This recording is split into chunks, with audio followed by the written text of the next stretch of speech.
Bienvenidos a Exitosa 95.5 de la FM en Lima, y también estamos a nivel nacional. Como se los había anunciado, estamos en contacto con Daniel Hermosa, presidente de la Asociación de MIPES Unidas del Perú. Bienvenido, señor Hermosa, a Exitosa. No lo puedo escuchar, por favor. ¿Puede prender su audio? Buenas tardes. Ahora sí. Ahora sí lo escuchamos. Gracias por la oportunidad. Muchas gracias. Las micro y pequeñas empresas están sufriendo la paralización y toda esta convulsión. ¿Cómo se traduce ese sufrimiento que tienen ustedes ya muy largo, porque ya tenemos así varias semanas? Bueno, mira, ya el año pasado habíamos dado algunas cifras que han sido comprobadas o validadas por otros gremios empresariales, que la campaña navideña había sido desastrosa, se habían perdido 3.000 millones de soles de ventas, ¿cierto? Y hoy día, pues, no solamente afecta el tema económico, sino también el empleo, ¿no?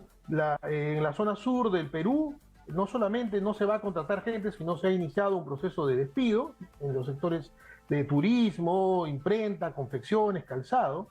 En el norte todavía conservamos una expectativa de estabilidad, ¿cierto? O sea, no hay intenciones de prescindir de trabajadores, pero tampoco hay mucho entusiasmo de contratarlos, lo cual impacta, Karina, en la juventud. Nosotros estamos sumamente preocupados porque tenemos un acumulado desde el 2020 a la fecha de no haber generado empleos nuevos, ¿cierto? Y eso ha hecho de que nuestros jóvenes no tengan las opciones de poder conseguir trabajo. Hoy día, para la juventud, que tiene poca experiencia, obviamente, es muy difícil conseguir empleo.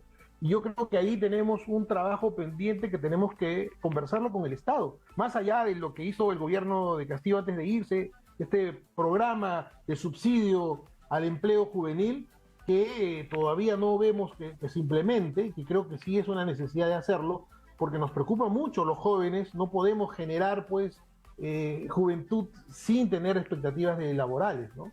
Qué terrible lo que usted me está contando, porque en realidad han perdido, ahora se están perdiendo puestos laborales, y además no hay más puestos laborales, no se generan más puestos laborales, y los más impactados son los jóvenes. Los jóvenes han salido del colegio con una incertidumbre después de la pandemia. ¿Qué voy a hacer en el futuro? ¿Qué hago? ¿A dónde voy? Si viene otra pandemia, y ahora hay una inestabilidad que les cierra las puertas. ¿Qué van a hacer esos jóvenes? Mira, nosotros creemos que es necesario que el gobierno comience a implementar medidas que ayuden a reactivar la economía y a darle sostenibilidad a las empresas. Nos guste o no nos guste, las MIPES son las que damos la mayor cantidad de empleo en el Perú. Casi el 90% del empleo lo da las MIPES. En consecuencia, invertir en darle sostenibilidad a la MIPES no es un error, es una necesidad. ¿Y qué significa esto? Por ejemplo, el tema tributario. Debemos tener una tregua tributaria para que las MIPES, las que se han ido a la informalidad, retornen. ¿Qué cosa quiere decir esto? Que la SUNAT suspenda todas esas cobranzas coactivas, están embargando las cuentas, sacando los dineros de los clientes. Yo entiendo que ese es su trabajo, pero en esta coyuntura que vivimos hoy es necesario tener una tregua tributaria, no subir el impuesto selectivo al consumo a productos que afecta, por ejemplo, al sector bodegas, como son los productos azucarados. ¿Qué nos cuesta tener una tregua de 1 o 2 años para recuperar la economía? Y lo otro es incentivar un poco el consumo. La gente está perdiendo capacidad adquisitiva. O sea, tus 100 soles ya no son 100 soles, tus 100 soles son 85 soles, ¿cierto? Has perdido capacidad adquisitiva por culpa de la inflación, y esto trae consecuencia de que la gente, pues, consuma menos, ¿no? Es necesario ayudar al consumo. El actual ministro tuvo una muy buena idea de dar un bono adicional a los empleados públicos de 200 soles más, y recibieron 500 en Navidad. Eso es lo que necesitamos: incentivar el consumo, mejorar las remuneraciones de nuestros cesantes y jubilados, dar un bono excepcional a nuestros policías que se están portando extraordinariamente, ¿no? Para que puedan comprar más, y por supuesto la MIPES beneficiarnos. Espero que solamente sea producto peruano, ¿no? Pero necesitamos incentivar el consumo. Recuerda, Karina, ya no se habla, porque estamos hablando de los lamentables sucesos que estamos viviendo, de los peruanos que están perdiendo la vida tontamente, ¿cierto? El tema de la recesión. Este año, en el segundo trimestre, estamos tocando fondo en el proceso recesivo, que no es Perú, es todo el mundo, lo está viviendo todo el mundo, como consecuencia de la lucha contra la inflación, ¿correcto? Entonces, vamos a tocar fondo. Eso quiere decir que la economía va a seguir enfriándose.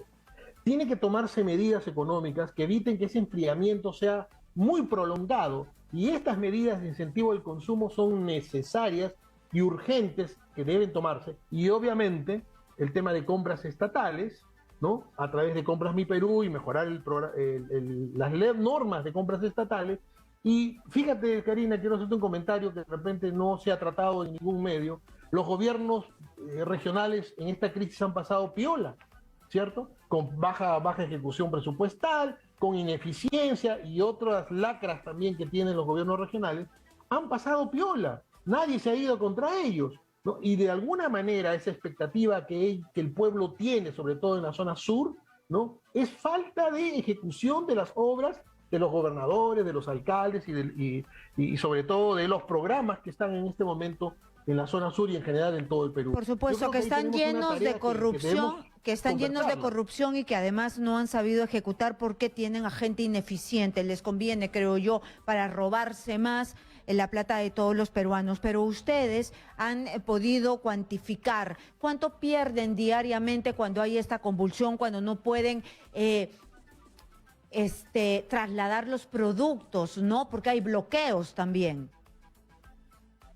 Mira, la pérdida en el sector de la micro y pequeña empresa probablemente estemos hablando de cifras muy grandes, ¿no? Alrededor de 30 o 40 millones de soles, ¿no? De manera diaria en el cortar las operaciones comerciales, ¿no? Porque estás afectando al bodeguero, estás afectando al que requiere también de insumos para la fabricación, ¿no? Insumos que a veces lamentablemente son importados o son desarrollados en otras regiones que tienen que llegar al otro lado del Perú.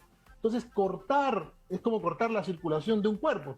El miembro, obviamente, tiene que morir. Y eso es lo que está haciendo estas protestas, cortar el flujo económico, que significa, pues, no poder trasladar las mercaderías. El impacto es terrible. Y realmente, si no te hacemos algo de la mano con el gobierno, el golpe va a ser peor, ¿no? O sea, nosotros ya habíamos vaticinado el año pasado y en una invitación que tú nos hiciste el año pasado, decíamos que el 23 lo veíamos bastante pesimista por el tema recesivo, pero hoy día con lo que estamos viviendo y con la pérdida de la campaña navideña, la situación es dantesca y nadie lo está diciendo.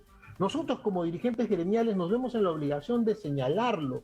Lo hemos conversado con el ministro en la reunión que tuvimos hace unas semanas en el Ministerio de Producción. Se lo decimos a la presidenta de la Comisión de Economía, que tienen que entender que si no nos dan la mano, la informalidad va a crecer más. No suban los impuestos, ayuden a mejorar la competitividad. Necesitamos comprar la energía eléctrica, que es una de las batallas que venimos librando hace años, ¿no? Para poder entrar al mercado libre, que dicho sea de paso, cada día que pasa se pone más complicado con el alza de la energía, que es un insumo para la fabricación. Ustedes... Entonces, yo creo que necesitamos ayuda del Estado para poder pasar este problema. Ustedes me dice que se van a la informalidad, además despiden gente, no tienen cómo contratar, es decir, es un círculo que finalmente termina perjudicando a todos, porque si se van a la informalidad no hay impuestos, no hay para hacer obras, más gente desempleada. Quiero que me hable específicamente de la situación de Puerto Maldonado, por ejemplo.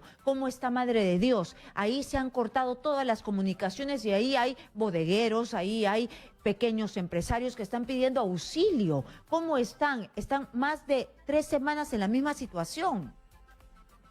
Mira, más que una pérdida económica en el caso específico que tú me estás hablando, es un tema social de verdad de inimaginable daño que se le está haciendo a la población de esta región, ¿no? Es cierto, nosotros tenemos bodegueros, o sea, la asociación tiene un gremio que es Agremup, ¿no? Que tiene bodegueros en todo el Perú, y realmente los bodegueros están sufriendo de manera impresionante, sobre todo en las regiones de conflicto y sobre todo la que tú estás señalando. Los insumos han subido, el gas ha subido, todo, porque todo está escaseando. Y realmente no puedo entender cómo en este momento los que están generando esta movilización no se están dando cuenta que le están haciendo daño a su propia gente, ¿no? Ahí creo yo de que la situación va a ser más complicada y la recuperación más lenta, a pesar que también hay que señalarlo, Karina, que es una de las regiones con el mayor índice de informalidad en el país. Entonces, el impacto en los impuestos, en lo que el Estado le interesa, pues probablemente no va a ser mucho, pero en el tema social, la recuperación de su capital. Fíjate, por ejemplo, en el caso del comercio minorista, ¿no? Ellos han perdido casi el 16 al 18% su capacidad de reposición de mercadería. O sea, si antes salían con 5.000 soles para comprar todo el stock por decirte, de la semana, hoy día tienen que ir con 6.000 para poder reponer el mismo stock. Entonces, esa situación genera de que, y las que no tienen cómo compensar esa pérdida, tienen que pedir préstamos. Y el otro tema es el tema financiero, que los fondos no están llegando a quienes deben llegar. Lamentablemente los bancos, y hay que decirlo porque es verdad, están prestando solo a sus clientes o están cambiando deuda antigua con deuda nueva, ¿cierto? Entonces, creo ahí hay que hacer un esfuerzo de llegar con créditos a los que no han recibido, y uno de ellos es el sector, por ejemplo, comercio minorista. Ahí no has visto Reactiva, ni FAE, ni nada por el estilo. Yo creo que por eso te digo, el ministro actual tiene una vocación interesante. Nosotros ya lo venimos conversando con él cosas cuando ha sido viceministro, y nos parece un tipo bastante inteligente como para entender la lógica de la necesidad del sector de la micro y pequeña empresa. Pero ahí tenemos que pedirle mayor esfuerzo, ¿no? De que dejemos un poco el tema macroeconómico, porque todos nos asustamos con la inflación. Está muy bien, pero preocupémonos en la microeconomía. Exitosa. No subamos el selectivo al consumo, mejoremos el consumo de la gente. Hay que darle más dinero a la gente. Repito, a nuestros policías que se están portando como unos héroes de la democracia, hay que darles un bono. Te aseguro que nosotros no vamos a tener ningún problema que nos cobren más impuestos, pero hay que premiar a quienes están defendiendo el Perú. Muy bien, muchísimas gracias a el representante Daniel Hermosa, presidente de la Asociación MIPES Unidas del Perú, que nos ha dado un balance de cómo están en este momento los micro y pequeños empresarios. Se necesita mirar con mucho detenimiento este sector productivo del país porque está pidiendo auxilio. Ahora nos vamos a ir